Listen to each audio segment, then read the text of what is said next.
The Water Bear, an epic science fiction adventure by Groucho Jones. Chapter 2, The Water Bear. The year 2075. "Welcome to Aldebaran," chimed a voice in her head. "Who are you?" she asked. "The city of Praxis," said the voice. She felt heavy. She opened her eyes. "No floating here," complained Alois Bus, pulling his wheeled luggage towards her. Then he looked up, and Box followed his gaze. Suspended over them was an upended city, a ceiling of spires, 1,000 Manhattans. Towers hung like stalactites, ending a kilometer above their heads. The air between Box and the towers was swarming with traffic, from small flying taxis like trishaws to heavy industrial lifters. She could hardly take it in. It was like looking into a kaleidoscope. It appeared to be dawn. The lights in the nearest towers started to flicker and fade, and the sky, or what passed for a sky, at the far periphery of the bewildering space became powdery blue. She could hear city sounds, engines, horns, snatches of music. She could see clouds drifting between the towers. Rain started to fall, heavy drops splashing in the oily grime beneath her feet. It occurred to her that she was in an airport. She saw hoses and pipes connected by scuttling machines to waiting orifices, presumably leading down to the Nix. A spaceport, not an airport. A distinctly cool breeze lifted her hair. Time to get off the tarmac. She followed Alois to what resembled an arrivals lounge, with impersonal rubber seating and snaking baggage conveyors, where they waited for the others to arrive. "This is all very utilitarian," she said. "Transit is industry," said Bus with a shrug. The lounge enclosed a bank of cylindrical elevators that Box was dreading to use in case they whisked her into the abyss. She cursed her fear of heights. Some space traveler she was. The destination list for each car was displayed in her head, a spatter of visual noise. Travelers bustled around, collecting their bags and leaving. She was jet-lagged. Space-lagged. She had so much to learn. Ito and Kitu arrived in a car that whispered up from below. They were wearing plain coveralls, cinched at the waist with utility belts, complete with realistic tools. Kitu had grease smeared on her cheeks, although on her it looked like war paint. Their car was opaque, for which she was profoundly grateful. It had scuffed metal grates and a general air of being used to haul cargo. Travelers milling in the lounge ignored it. She wondered if they even saw it. The door hissed shut and her feet briefly left the metal floor. "What just happened?" she asked. Ito conjured up a holographic display. It showed a web of corridors beneath the orbiter's skin, where fast-moving objects flowed like blood through arteries and veins. Sleek cars harried fast trains amid a swarm of darting elevator cars. Slower-moving industrial vehicles parted the traffic like rocks in a stream.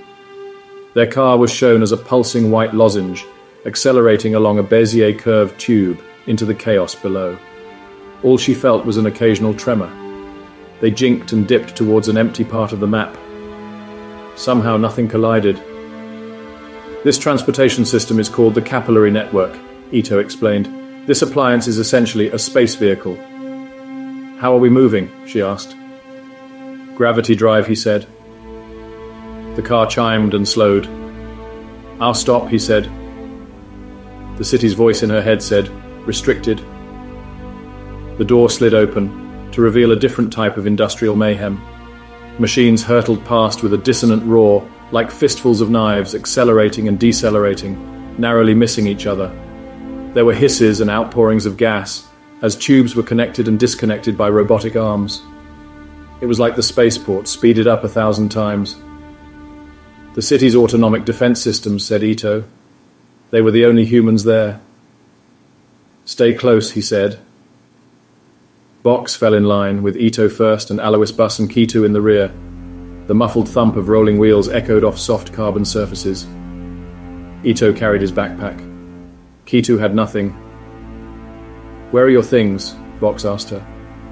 "I have none," she said. "Where's your green silk number?" Box asked. "I'm wearing it," she said.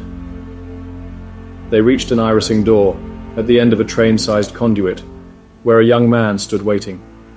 He had starburst on his lapels like she'd seen Ito wear.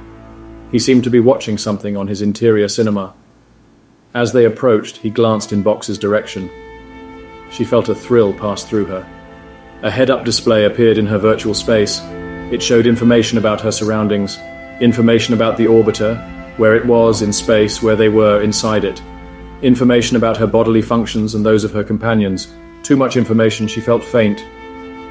"Water Bear," said the young man, nodding to Ito. "With Dr. Ophelia Box," he added formally. The door flowed open. Before them was a spacecraft. She assumed it was a spacecraft. It could be a submarine.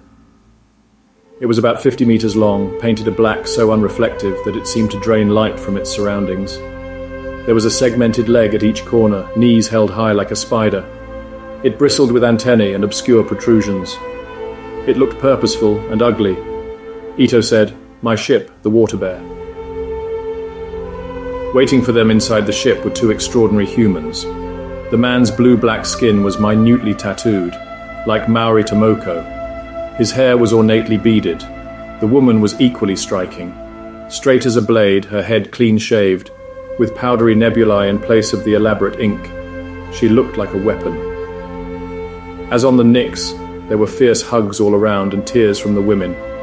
If crew unity was a thing, Box observed, this group had a good thing going. Ito turned around. "Dr. Ophelia Box," he said, "please meet Bryn and Pax. Pax Lowe, the hairy one here, is the master of my ship. Bryn Lott, like Kitu and I, is a soldier. Alois you all know. Team, Dr. Box is our mission specialist."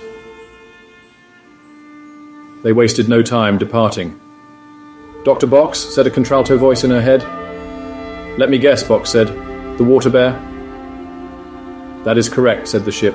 "Please allow me to assist you." "Go for it," said Box. "This ship has what you might call a warp drive," said the ship. "We bend space to form a local bubble of space-time. We move that bubble in space by projecting a gravity wave."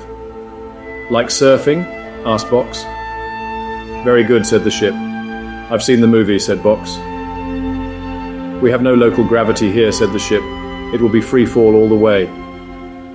Box groaned. "However, I can help you with your feelings of nausea. In fact, I can cure you of vertigo completely." "Seriously?" she asked. "It will be helpful in your travels," said the ship. "Do it," Box said. "Do you prefer neutrality or pleasure?" asked the ship. "Pleasure always," said Box. Another thrill passed through her. "You now have the upgrade," said the ship. "Thank you," said Box. "You don't know how much that means to me." "I do," said the ship. "Another thing," said Box. "Yes?" "How do I turn off this damned head-up display? I really don't need to know when Alois Bus takes a piss." The console effect disappeared from her interior vision. "Can you teach me how to control that?" she asked. Box felt another thrill. "You now have the upgrade," said the ship. "Ship? We're going to get along just fine," said Box. "We are," said the ship. "Now please strap in and enjoy the ride." The control room of the Water Bear was like a carbon womb, with 3 rows of acceleration chairs arrayed in a lattice on heavy industrial gimbals. Only millimeters separated the curved braces of the lattice from the spherical walls. It looked like it was designed for violent motion. Box was put in the middle row, in the center. Bryn, Bus and Kitu were in the back row of 3. Then the walls disappeared and she was shown an uninterrupted view of the surrounding hangar deck, where hundreds of tubes and lines were retracting. Kitu strapped her tight. All business now. The city's voice said, "Vacuum." And then, "Thank you for visiting." Box had never liked roller coasters. It wasn't just the sickening feeling of weightlessness which welled up from the pit of her stomach and filled her with a bone-jarring emptiness. It was a rat's nest of primal horrors. The fear of heights, the fear of being cast into the abyss. All that now changed. When the ship fell out of the orbiter, into the gravity well of the gas giant planet, and the lattice of seats swiveled smoothly to anticipate a change of direction, she whooped with exhilaration. "Engaging gravity drive," said the ship, delivering its lines like a Hollywood starlet playing Chuck Yeager. There were a few moments of intense acceleration, and then they were falling in a new direction. Box laughed out loud. "So this is what I've been missing out on." Except that she was falling through the ecliptic of Aldebaran, with some kind of black ops space soldiers, not riding on a Blackpool roller coaster with children.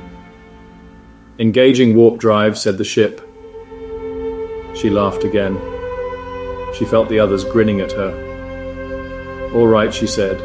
That was embarrassing. "Not so," rumbled Pax. "We whoop too." "Frost," said the ship. "That means we can all relax," said Kitu, grinning and unbuckling. "Downtime," said Bryn. And so it proved to be for the next 9 days while they bent space to Threnody. There was something about the soft hum of the ship at warp speed that Box found intensely pleasing. That and the rhythms of shipboard life, and the easy companionship of the crew, who ate, slept, trained and talked, all in about equal measure. For Box, the child of militant separatists who had learned to fear the staunch English squaddies stationed throughout the Northern Highlands, these thoughtful and articulate soldiers proved to be excellent company. As was the ship herself. In the quiet hours before dawn, when Box was the only one still awake, they spoke at length. "Can't you sleep, Dr. Box?" "I like not to sleep," said Box. "The wee hours are my most productive." "You will need to sleep if you wish to repair," said the ship. "I know," Box admitted. "I can help you with that," said the ship. Box considered it. "Nah, I think I'll keep this one," she said. "As you wish," said the ship. "Ship, may I ask you some questions? Will you tell me about your propulsion systems?" "I use a gravity drive to move through local space," said the ship. "How does that work?" "Do you want the physics?" "I do," said Box, "but I also want to hear you explain it."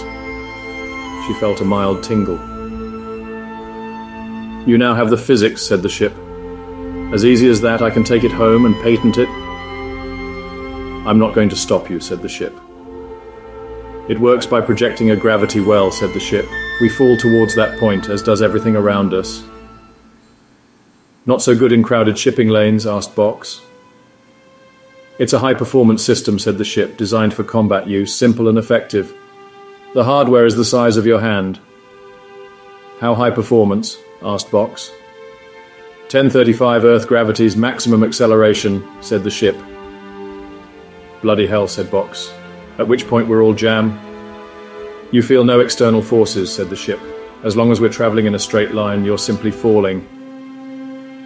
"What was that strong acceleration?" asked Box. "After we left the orbiter." "That was me converting angular momentum," said the ship. "So we were pointing in the right direction. I must carefully regulate that to keep my humans alive." "Else jam?" asked Box. "More like a jelly," said the ship. Box heard someone rising, then skipping noises in a gym, then someone punching a speed bag. "I also produce gravity waves," said the ship, "for my warp drive." "How does that work?" asked Box. Ship thought for a moment. "I can't tell you." "Why not?" she asked.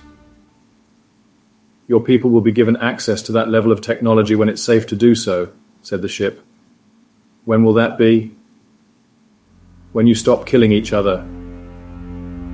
Box asked about weapons. "I carry none," said the ship. "Not even a wee phaser?" asked Box. "No," said the ship. "Why ever not?" asked Box. "My purpose is to protect my crew," said the ship, "not to destroy things. I would be a dangerous machine if I could kill from a distance. There's no reason for society to take that risk." "What, they don't trust you?" "It's not about trust," said the ship. "It's about the separation of powers. A sentient killing machine must be psychotic. We try not to build too many of those." "How can you defend people without using weapons?" asked Box. "I have more adaptable resources," said the ship. "Such as?" I can think, said the ship. Ship, I like you already. The ship's gym was of the conventional kind, with fixed appliances and better training machines than Box was used to. One of the machines was a hand-to-hand fighter. Box watched as Kitu taught it kickboxing moves. It moved much faster than a human. Kitu said a Poe master of the third form could defeat it. Box couldn't see how. It struck with a whirring flicker of pads. The gym had gravity. Ship will make a gravity source when requested, Kitu explained. Our training requires it. But the water bear is a combat design. No feet down spaces here. They were joined by Bryn, who was a few years older than Kitu and polite but aloof. Box put it down to a soldier's natural reticence. Box watched them play the geometry game. Kitu was faster than Bryn, but Bryn was better, a more skillful, superior athlete. When Kitu seemed about to make a winning move, Bryn shouldered her aside. She moved like a soldier. Box demonstrated the basics of kickboxing with Kitu, then Bryn proceeded to beat Kitu at kickboxing. Box saw there was a method in her bullying. Bryn was an excellent teacher. Box watched how she played to Kitu's weaknesses, patiently teasing them out, working on them, diligently repeating, improving, then doing it again. They trained for hours at a level of intensity that Box couldn't hope to match. Instead, she fought against the machine. All she got was cuts and bruises for her troubles. That's how they all are at first, said Kitu. They were alone in the water bear's communal space, a comfortable, suede-lined cocoon. Box was teaching Kitu the basics of Kundalini yoga, adapted for zero gravity. The others were sleeping. The ship was quiet, except for their voices, and the distant whisper of life systems. The low are intense, Kitu explained. You're new in her space. Just give it some time. Also, she said, Bryn only loves women. Well, said Box, there's nothing wrong with that. And you're a woman, said Kitu. Ah, said Box. It's a low thing, said Kitu. Pax? She asked. He only loves men, said Kitu. Now that's interesting, said Box. How do low people mate? Carefully, said Kitu. What about you, Dr. Box? What is your sexual orientation? Strictly milk and 2 sugars, she said. What does that mean? Asked Kitu. A common beverage? Heterosexual, said Box. And you? I only love boys, said Kitu. Safe choice, said Box. As well as her historian's record of the journey, Box kept a personal diary, a bulging paper volume from Cazenove's, a stationer on the Rue Pigalle, just 3 boulangeries from her Paris apartment. Pax gay, she wrote. What does a girl have to do to get laid around here? Alois is charming, she wrote, but a complete fraud. In a sense, that's reassuring. He hasn't explained my role yet.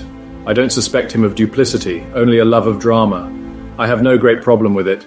The process by which a story unfolds can be as revealing as the story itself. I worry for Kitu. Such a sweet, talented girl. What happens when she must kill? How is this different from any other child soldier? What's her story? Poe, a fascinating martial art. Do they really dance spirals in combat? Do I trust these people?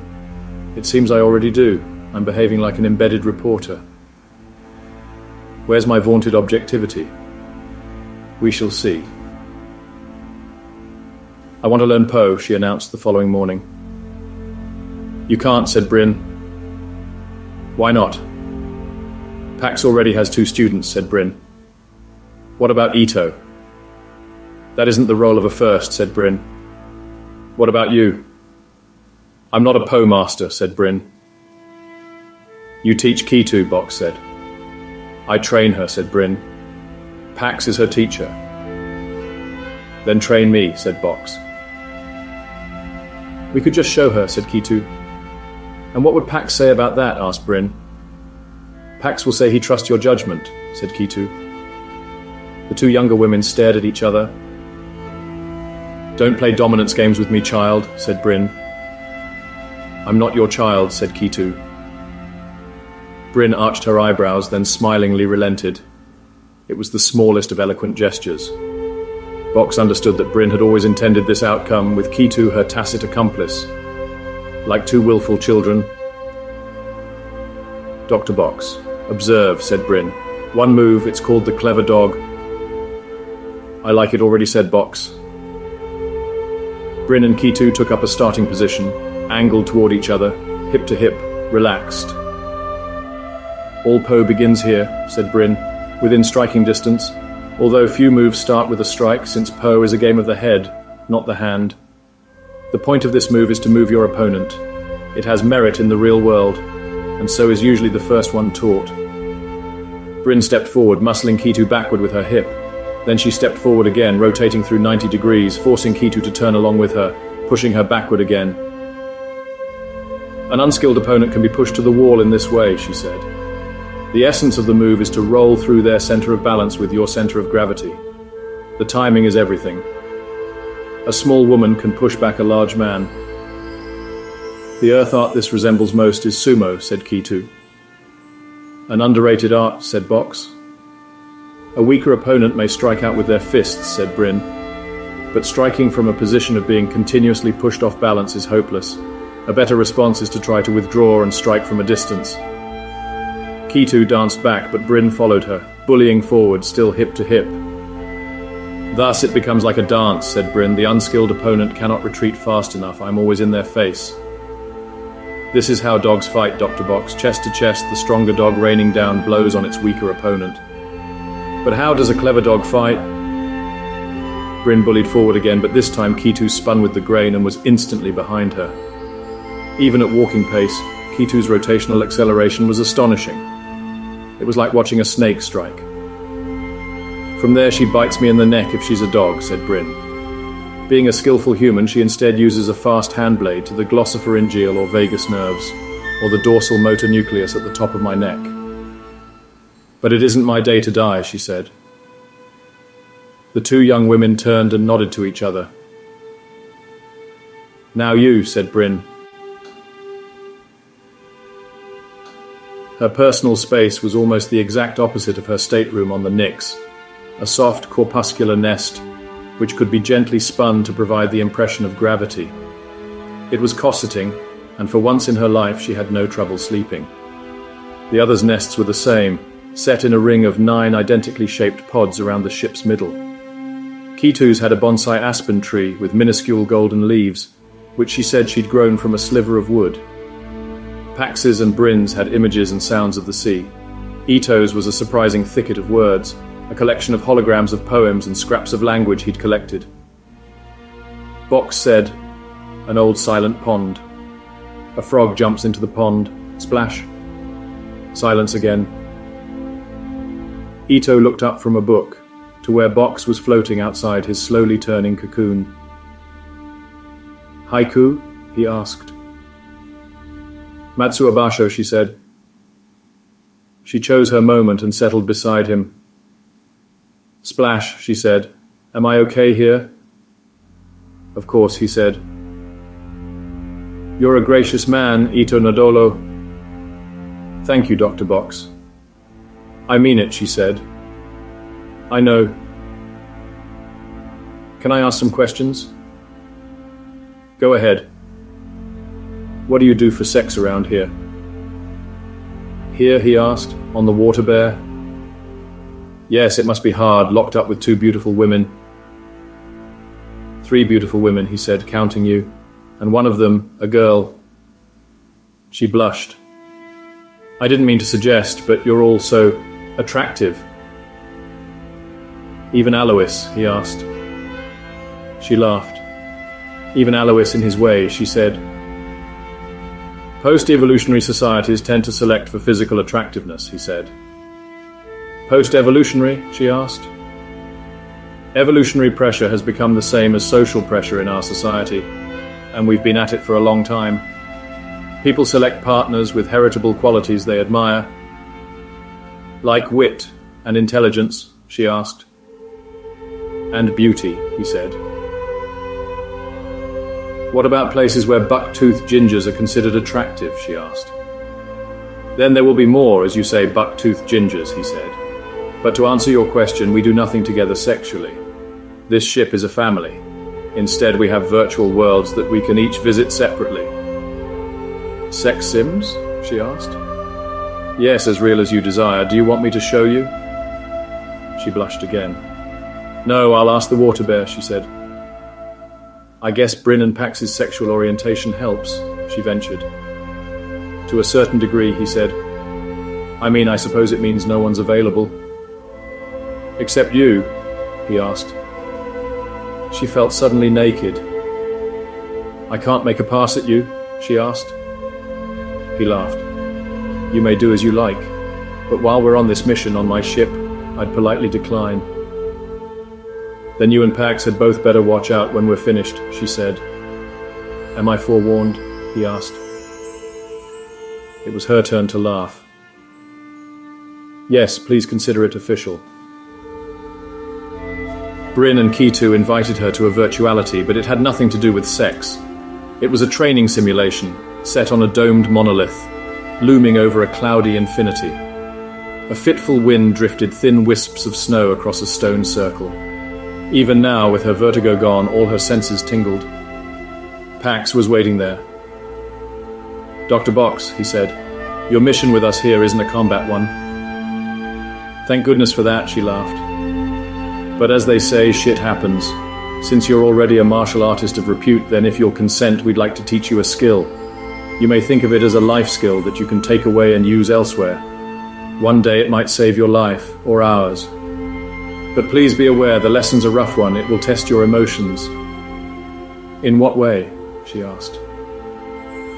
We'll show you how to deal with fear, he said. Does it involve fighting you? She asked. It may, he said. First we have to see what frightens you. You don't frighten me, she said. He nodded. Dr. Box, are you a brave person? He asked. She thought about that. No, she said, choosing honesty. I'm reckless. Interesting, he said. Also candid. She shrugged. I'll take on any halfway plausible challenge, she said. It's compulsive. What would you say if I said that was courageous? He asked.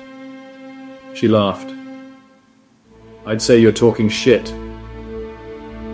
Courage is the willingness to put yourself in harm's way, he said. The rest is technique. I can improve your technique. How? She asked. What frightens you most, Dr. Box? Sharks with lasers, she said. He waited.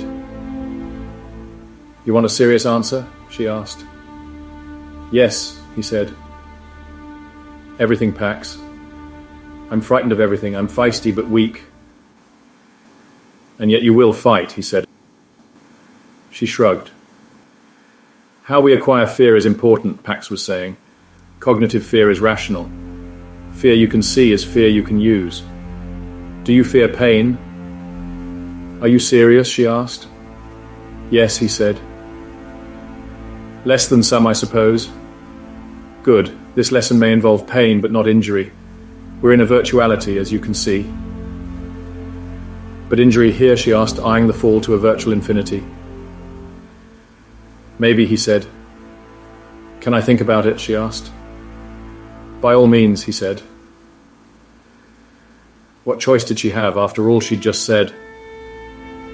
All right, she said. Let's do this. Pax nodded, which seemed to be the Poe go-to mannerism. The girls looked on impassively. This is who we are, they seemed to be saying. In past times, said Pax, when humans fought routinely in disorganized close combat, they became seasoned fighters, or they died. The first time they fought, some froze, and of those, some were killed. With each passing fight, they became harder to kill. By about the 10th such melee, those that were left sought only to do damage. They'd become soldiers. 3 synergetic processes were in play. The least able and the least willing were the first to die.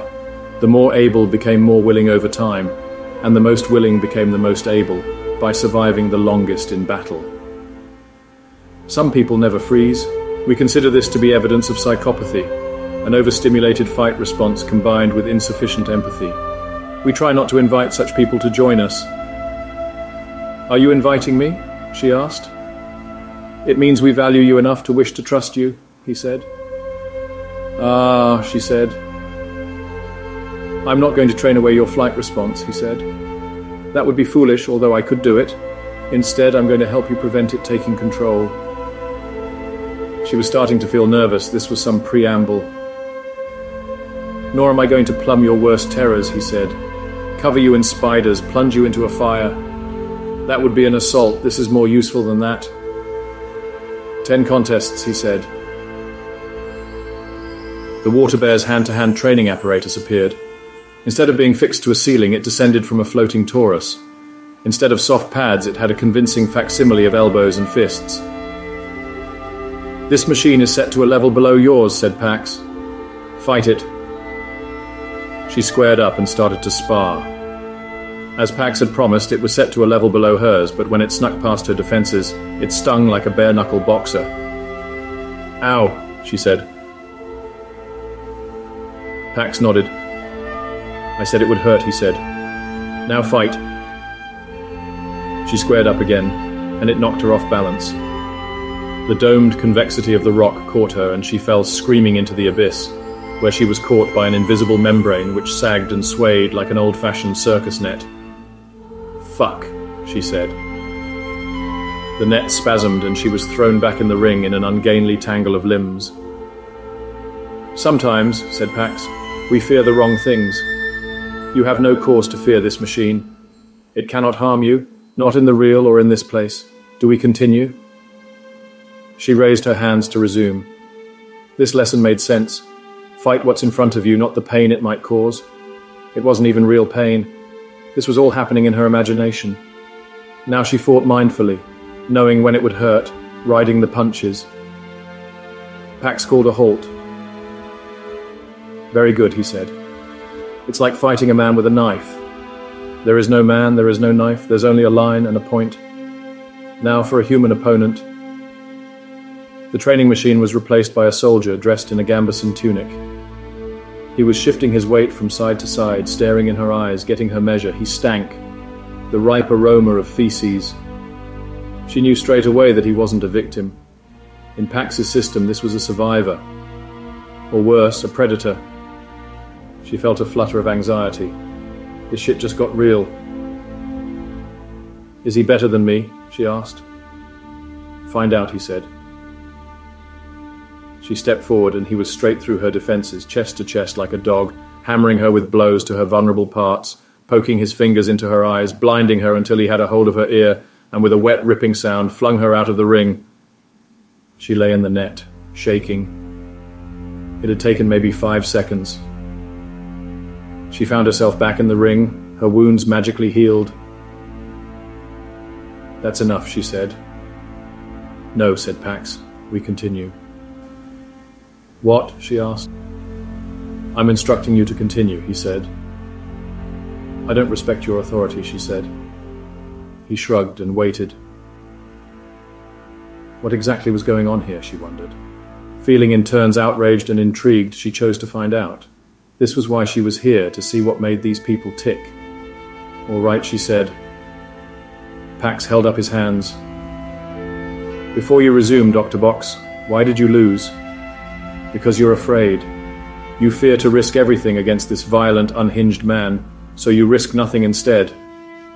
This can never be a winning strategy. Be like the wolf, Dr. Box, protecting her children. Now fight." It took 5 rounds, but in the 5th, after more injuries than she'd suffered in a lifetime of martial arts competition, something shivered inside her. Her world didn't change. It went deeper, like a ripple on the surface of a still pond. She won, easily. With a flurry of Muay Thai combinations as good as she'd ever produced, she backed the berserker up to the edge, then stepped alongside him and helped him over the mountain. She was furious and exalted. "Fuck you," she said as he fell through the clouds. On the 10th day, they reached Threnody. They'd come 9 light years from Aldebaran. to add to the 65 already travelled from Earth. When Box looked back at Sol, as she hoped to do soon from the surface, the light will have left at the start of her millennium. In the moments before their arrival, she cornered Alois Bus by allowing Bryn to strap him in, like a hapless opponent in Poe. "Alois, you owe me a briefing," she said. He tried to shrug, but failed. Bryn grinned at his predicament. "I'll take that as a yes," she said. "Yes," he said. "Kitu, please strap Dr. Box in," said the ship. She felt herself pulled back in her seat by a gravity pulse. Kitu snapped Box's harness closed, then strapped herself in. After a sustained burst of dizzying acceleration, during which the gimbals swung through 180 degrees, they fell back into real space, and below them was their destination. Where Earth is a blue-white jewel in space, Threnody was all the vibrant colours of an Appalachian autumn. What shocked her most was its tonal complexity. It was like a world made of living coral. The polar ice caps were white gold, as were the clouds that marched across the face of tangerine seas. As they approached, a river system caught the light of the yellow dwarf star, and for an instant a whole autumnal continent was limned with golden fire. "A cinnabar-rich world," said Alois Bus, by way of explanation. "I'm speechless," said Box. Bus smiled, then grinned at her. "It is beautiful, yes." "Beyond words," she said. "My home," he said.